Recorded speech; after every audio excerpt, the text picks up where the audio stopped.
ఎక్కడో దూరానున్నా చుక్కలే విన్నా గాని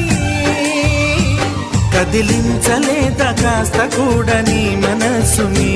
పరదాలు దాటి ఒక్కసారి పలకరించవేమి అందరినీ ఇలా వెంటపడి అడగాల సరదాగా నువ్వే ఎదురైతే సరిపోదా నిద్రపోతున్న రాత్రి నడిగా గుడ్డికి చేరిన గువ్వల నడిగా